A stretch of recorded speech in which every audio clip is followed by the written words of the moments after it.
Appalachia is full of all kinds of stories about scary things like ghosts and haunts and witches and boogers and demons, just all kinds of supernatural tales from the Mothman. You'll hear about him, Brown Mountain Lights. There's just so many different stories out there that you'll hear about. Today I'm going to share one by Charles Fletcher. I met Charles Fletcher through the Blind Pig and the Acorn. He led just a fascinating life. He grew up in the mountains of North Carolina in Haywood County. He lived prior to World War II, so he was growing up then, and he served in the CC camps. Then he was drafted, and he actually served in World War II. Then when he come back, he went to school and became an engineer, and he was the first engineer at Bowater in Tennessee, Cleveland, Tennessee, if you know where that's at. He went all over the world teaching people the things that he knew about engineering. And after he retired, his wife passed away, and once she passed away, he began writing down his life stories. He just wrote down everything about how he'd grown up in the mountains and the culture, and his books are great. Charles Fletcher, if you can find them. But today I'm going to share one that, a story that he wrote. It's in one of his books, but he also let me share it on the Blind Pig and the Acorn one time. Haunts, Ghosts, and Boogers, written by Charles Fletcher. The people that lived in the mountains of western North Carolina when I was a boy believed in many strange things. They believed in the supernatural. They were believers in haunts, ghosts, and boogers. If one of the children did something that they were not supposed to do, they were threatened by their parents. The haunts, ghosts, or boogers will get you. This usually did the job. The children believed there were such things too. There is a difference in these three supernatural threats. The one used depended on how bad a thing you did. The booger was used for the lesser punishment. These were the things that were under your bed and would do you harm after you went to sleep. One of these threats would have kept us keeping our head under the covers of the bed. Next were the ghosts. This was where you would see white sheets and other scary objects floating around in the dark. It was thought that they would get you under their sheet and carry you away. The haint, or haunt, was the really bad one. It was meaner than the others. These were where you would see someone riding a white horse with his head in his hand. You could actually see the blood on the white sheet he would be wearing. Other times there would be some sort of thing flying over your head, dressed in white and screaming and making other scary noises. This was the one we were most scared of. When I was a boy, we were living in the Piedmont section of North Carolina. My dad quit working in the paper mill and we moved to Gastonia. My grandma, Dad's mother, had a large house where she kept boarders. They were workers in one of the many cotton mills that didn't have a home. Cotton was the king of this area, and the mills were hiring anyone that applied for a job. We had lived there about 1 year when my mom began to want to visit her family back in western North Carolina. Dad agreed that my mom, sister, brother, and I could go on the train for a visit. He would get the tickets and schedule. Mom was to write a letter to Grandpa Presley telling him when we would be there. We children were really excited about the train ride and that we were going to Grandpa Presley's house. The big day arrived and we headed for the train station that was located on the other side of town. This was about a 2-mile walk for Mom, who had to carry the suitcase and keep us 3 kids together. We were at the station about 1 hour before the coal-fired steam engine with the passenger cars arrived. Mom didn't want to miss the train. It only went to Canton about once each week. "All aboard," the conductor hollered. We were in our seats and nothing flat. I got the window seat because I was the oldest. I promised to let TJ and Louise have the window seat on part of the trip. We would be on the train for most of the day. I don't recall what route it took, but I know that the train went through the tunnels of Black Mountain before we arrived in the Asheville station. There were many stops along the way. It seemed that we stopped at every village to pick up and leave mail and other things. Finally, in the late evening, we arrived at the station in Canton. Grandpa and one of my uncles were there to meet us. They, like most everyone else in the 1930s, didn't have a car. We would walk the 2 or more miles to his house. We didn't mind. We were used to walking everywhere we went. After a couple of days, we asked where Uncle Fred lived. Grandpa said that it was about a mile to his house. He lived in the section called West Canton. "I want to go visit him before we go back home," I said. That evening after supper, Uncle Clifford, Mom's youngest brother, who was 2 years older than me, said he would go with TJ and me to visit Uncle Fred. "Don't stay too late," Mom said. "Something might get you," she joked. "We are not afraid after dark," I said. We were soon on our way. When we arrived at Uncle Fred's house, he was sitting on the porch talking with one of his neighbors who was visiting. They were discussing nothing in particular, just talking about what had happened since they talked the last time they got together. The three of us, Clifford, TJ, and me, found us a place to sit and was listening to everything that they were saying. Uncle Fred must have noticed that we believed whatever they were talking about, and he changed the subject. "Did you hear about the hyena that's prowling around here lately? They say he has killed and eaten several dogs, cats, and even a grown half-grown steer. It's not safe to be out after dark," they said. "Pretty mean critter," his neighbor said. "Sure don't want anything to do with him," said the neighbor.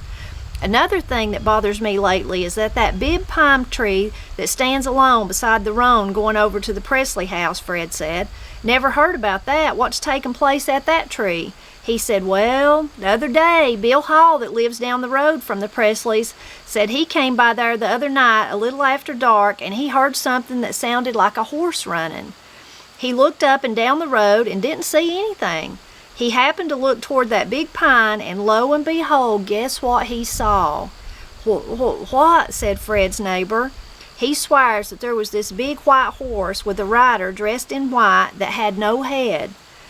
At least no head on his shoulders. He was holding his head in his hands, and you could see blood running down the sleeves of that white outfit he was wearing. He said that as soon as he saw that horse and the man with his head cut off, he headed home as fast as he could run. Said he would never get caught out after dark anywhere near that tree again." Fred's friend began, "There is also talk of a big black panther that someone saw a few nights right here in West Canton, been killing some cattle. And how about that snake that is nearly 10 feet long, been swallowing half-grown pigs, not even bothering to chew them? They say that snake could eat a 10 or 12-year-old boy." By this time they had done what they wanted to do, scare the daylight out of Clifford, TJ, and me. I knew the tree they were talking about. You could see it from Grandpa's house. Grandma had pointed it out to me the day before. "See that big pine tree up there at the side of the road?" she said. "Old Jack, my pet crow, has a nest up in the top of that tree. He carries everything he sees around the house that is shiny up to that tree. I'm going to get one of the boys to climb up there one day and get all the things he's stolen." It had become real dark. Clifford had gone inside and gone to bed. He wasn't going back tonight. He had been convinced that either the hyena or that headless man would get him. TJ was thinking the same. "We better go back to Grandpa's," I said. "I'm not going out in this dark," he said. "You can go if you like. I'm going inside and get in bed with Clifford. I'm spending the night with Uncle Fred." I thought, I'll show them that I'm not afraid of that hyena or that man on the horse. I'm going back to Grandpa's house. Off I went. I was walking at my regular pace, but began to think I was hearing noises along the side of the road. I came inside of the pine tree and began to walk a little faster. Soon I was running as fast as I could. I didn't slow down until I was in the yard of the house. Everyone was still up. No one had gone to bed. They were waiting for us to come back from Fred's. "Where are Clifford and TJ?" someone asked. They decided to spend the night with Uncle Fred," I said. I didn't dare tell them about the haunts, nor did I tell them that I had run the last mile on my way back. I think they knew because I was wet from sweating. The next morning, Clifford and TJ came home. They never mentioned that they were afraid to come home last night. For the rest of our visit with Grandpa, TJ and I never ventured out after dark. We didn't want to take any chances of meeting any haunts that roamed the mountains of western North Carolina. We would take our chances with ghosts and boogers, but not the haints. They were the meanest. So that was a great tale from Charles Fletcher. It's funny, humorous, and I'm sure they did try to scare the kids. I had uncles and cousins and people that tried to scare me when I was little. One funny one that I tell that was used on me when I was a child was my Granny Gazzy. She would tell me that Bloody Bones was going to get me, and I remember her telling me that, not to go around the side of the house, that Bloody Bones was back there. Well, as a little kid, I thought, a bunch of bloody bones? How could that hurt me? Because I didn't know the whole story to it. So I just waited till she wasn't watching, and then I went around the back of the house where I wanted to anyway. She had this old washing machine back there, and it would fill up with water, and that was just the perfect place to play in the water, you know. But I never understood what bloody bones could hurt me, so I wasn't afraid. But as an adult, and I was researching Appalachia, I found that's a really old ghost story about Rawhead and Bloody Bones, and it is a really scary story if you hear the whole thing. But her just telling me that Bloody Bones would get me didn't scare me. If you do like scary tales, I've got the place for you to visit. I'm a real chicken, so I don't like scary ones too much. I like the supernatural kind mostly, the ones that are eerie and that you just don't know what's happened, you know. But anyway, Dave Tabler, he runs Appalachian History. That's a website, a blog, and this whole month he's been sharing scary tales day after day. So if you look him up, you'll be able to read to your heart's content if you do like scary things. My husband Matt loves horror movies. I'm too big of a chicken to watch stuff like that, but he likes it. But go on over to Dave's and you can read about stuff there. If you'd like to read about more and maybe kind of not as scary as more humorous or more supernatural kind of eerie stuff, you can check out The Blind Pig and the Acorn. If you look in the category Ghost, Haunts, and Spooky, there's a category on there. Then you can see over the years everything I've wrote about. I used to have like a Spooky October series where I asked people to tell me their ghost stories and I shared them, so you can check that out if you'd like to. Whenever you're ready. Is it all right if I say what I want to say? Yeah, you say whatever you want That to say. I'm thankful that I had a good upbringing, and looking back, it seems better than I knew it was when I was growing up. Yeah, you just said it. Oh, Uncle Bars, he was Mama's brother. And he always liked to tell jokes and be funny. But one time, Mom had sent me and my brother to my sister's house to get some potatoes. We had about a peck of potatoes in the bottom of a tow sack. And we'd take turns carrying them. It's quite a ways we had to come back with them, so we'd take turns. I would carry them a while, and James would carry them a while. And we'd come around the side of the house where Uncle Bars and them had lived, but we didn't think nobody was there because they was moving to Michigan. And I was carrying the potatoes as we come around the corner of the house, and I heard a noise, and we didn't know what it was, but it was Uncle Bars. He was in that house, and he was shaving. He had this white soap all over his face.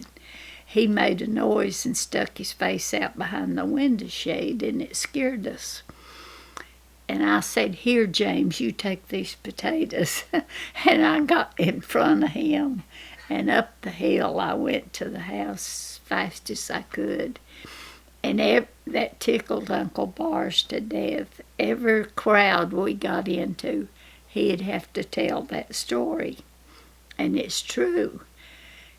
And of course, he'd tell it bigger than what it was. He said we was going so fast that sack of potatoes was standing straight out from James's back.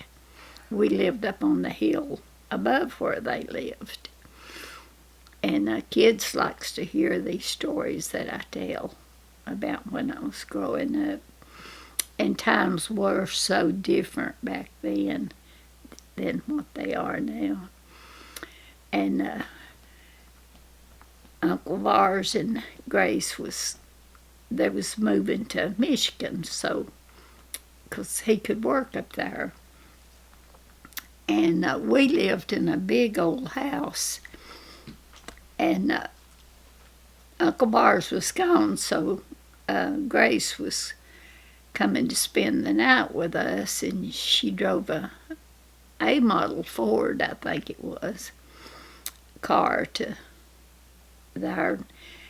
our house, and had brought all of her kids. And we got a scare that night. I was too scared to look out the window, but Mom and Grace both said they saw somebody with a big hand put their hand up in front of the window. I was too scared to look out. I didn't see nothing. But we all slept in that room and locked the door. We was afraid to come out till morning. So we never did forget that story. We had several beds and little cots in there that we slept on anyway. So that was a story Tipper was wanting me to tell about We never did find out who it was. But we was just a little bit scared to live there. I hope you enjoyed this spooky themed video. Hope you'll share it with your friends and neighbors, but mostly I just hope you'll drop back by often as I celebrate Appalachia.